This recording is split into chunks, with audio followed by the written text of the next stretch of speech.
Customs इस मुल्क का एक बादशाह महकमा है, लेकिन इसकी बादशाहियों को नज़र लग गई है। इदारे चाहते हैं कि यहाँ करप्शन ना हो, ज़्यादा से ज़्यादा पैसा हुकूमत के पास आए।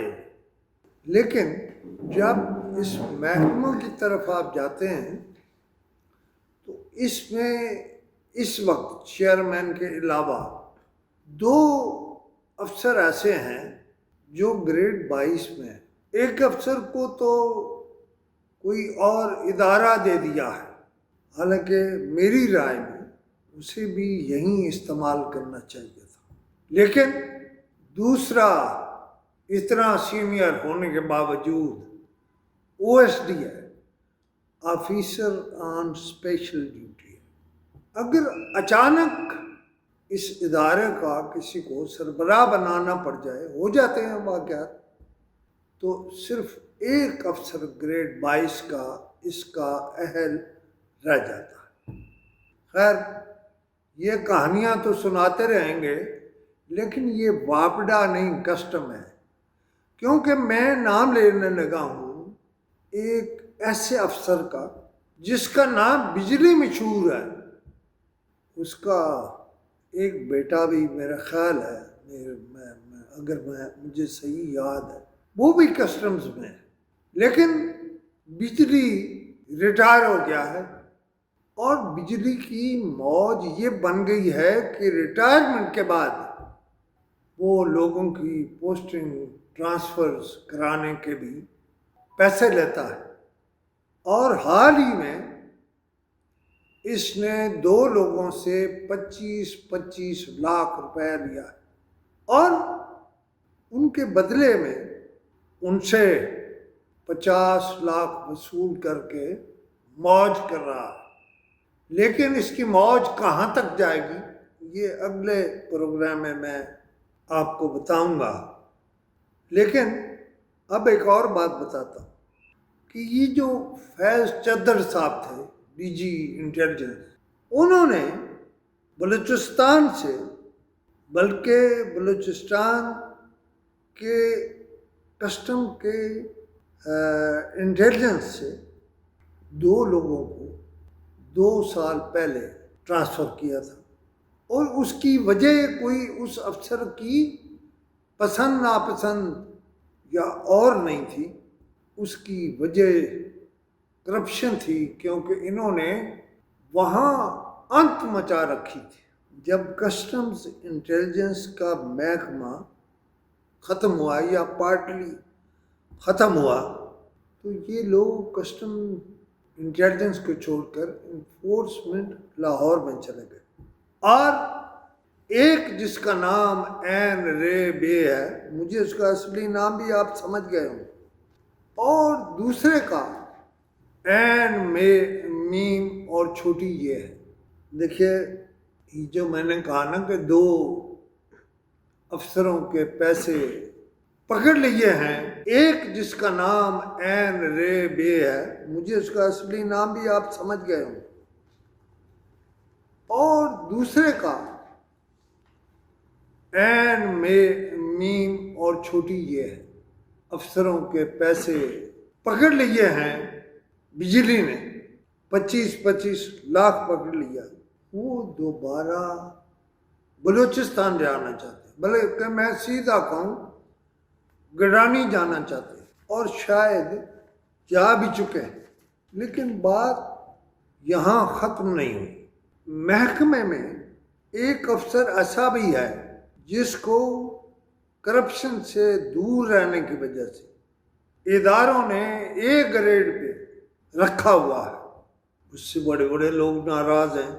18, 19, 20 के लोग तो आम तौर पर नाराज़ हैं। उसने बड़े बड़े लोगों के अजीज रिश्तेदार भी वो कर दिए हैं। लेकिन उसमें अच्छाई यह है कि अगर किसी का किरदार अच्छा है, रिकॉर्ड अच्छा है, तो वो बात भी सुनता है, पोस्टिंग भी देता है, ट्रांसफ़र भी करता है। लेकिन वो किसी से डरता नहीं है, और जितनी मर्जी ट्रांसफ़र करा लो, जितना मर्जी बड़ा अफसर हो, वो कर लेता है जो उसने करना होता है। और ट्रांसफ़रें भी रोज़ होती हैं, सिफारिशें भी रोज़ की जाती हैं।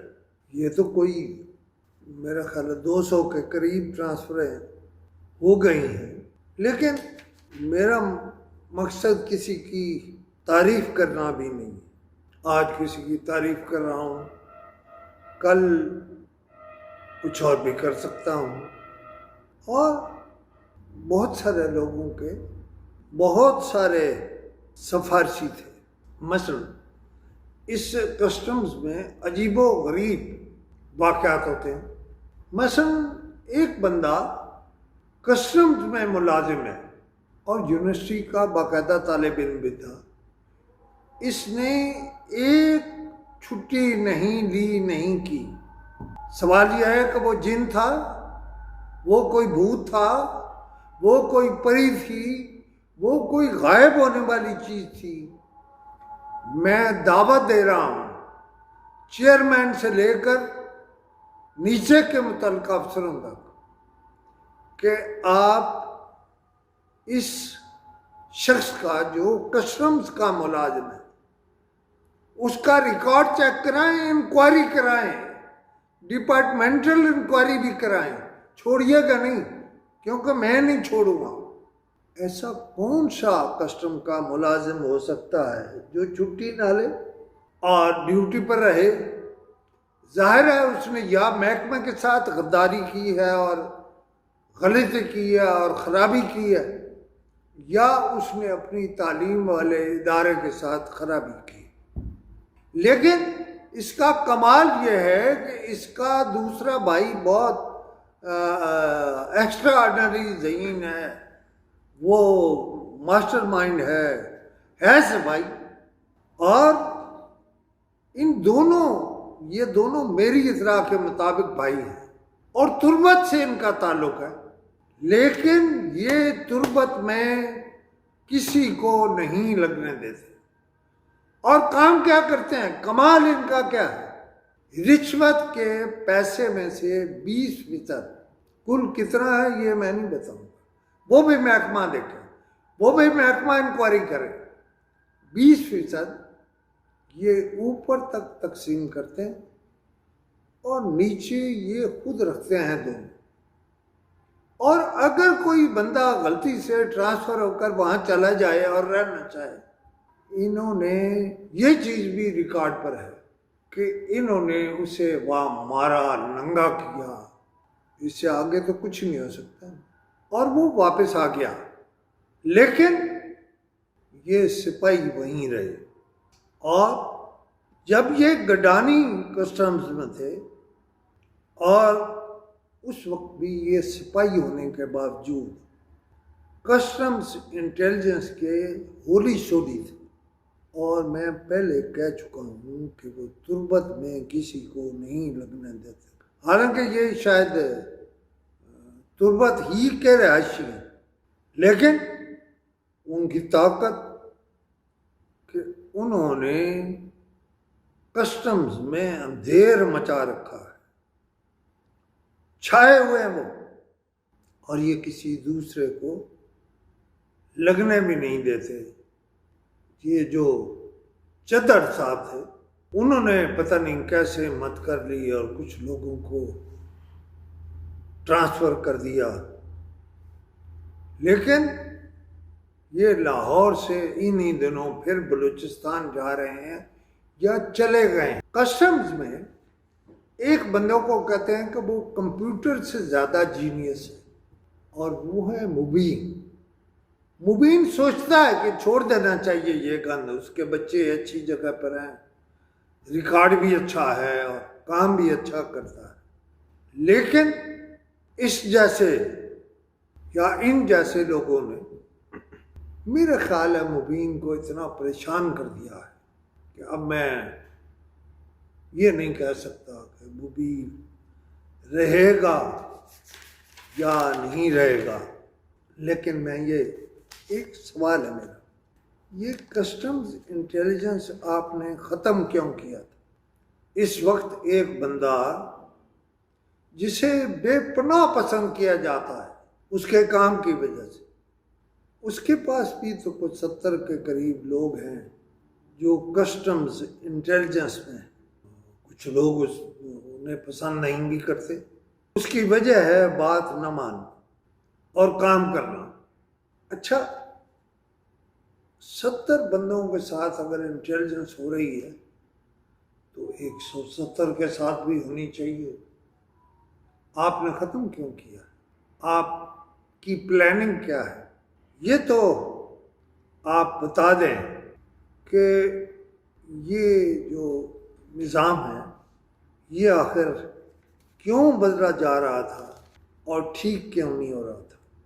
लेकिन अब कस्टम्स का महकमा बिजली हो गया है और बिजली जेबें भर रहा है, कस्टम नहीं, बिजली। आपको ऐसे बहुत से किरदारों से मैं मुतारिफ कराऊंगा कि वो बंदे के बजाय बिजली क्यों कहलाते हैं। और आजकल रोज सुबह निकलते हैं पैसे लेकर और पैसे देकर अपने काम करा लेते हैं। तो मैं तो ये नहीं कहता कि वहाँ बड़ा ज़बरदस्त चल रहा है, कुछ ज़बरदस्त नहीं चल रहा।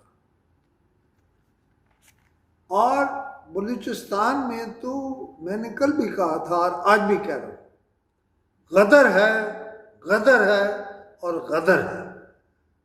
मुझे लोग जो इतलात दे रहे हैं, मैं उनके लिए अपना ये नंबर बोल रहा हूँ कि 0333 511 7769। इस पे अगर आप बात कोई कहना चाहें, मुझसे कुछ शेयर करना चाहें, एक मैं आपसे वादा करता हूँ, आपकी बात मेरे तक ही रहेगी, मेरे से आगे नहीं जाएगी। आज इतनी बात ही कह देता हूँ, अगर कल सबो बिजली कामयाब हुआ या परसों कामयाब हुआ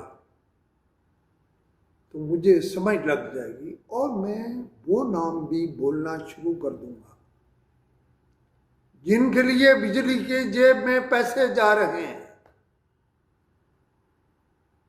एक और जनाना सा नाम भी है या काम भी है, उस पर भी मैंने बात करनी। उसे आमतौर पर लोग जनाने के तौर पर ही जानते और पहचानते हैं और वो अपने फ्लैट पर बैठ के सौदे करता। आज के लिए इतना, बाकी फिर इंशाअल्लाह। खुदा हाफ़िज़।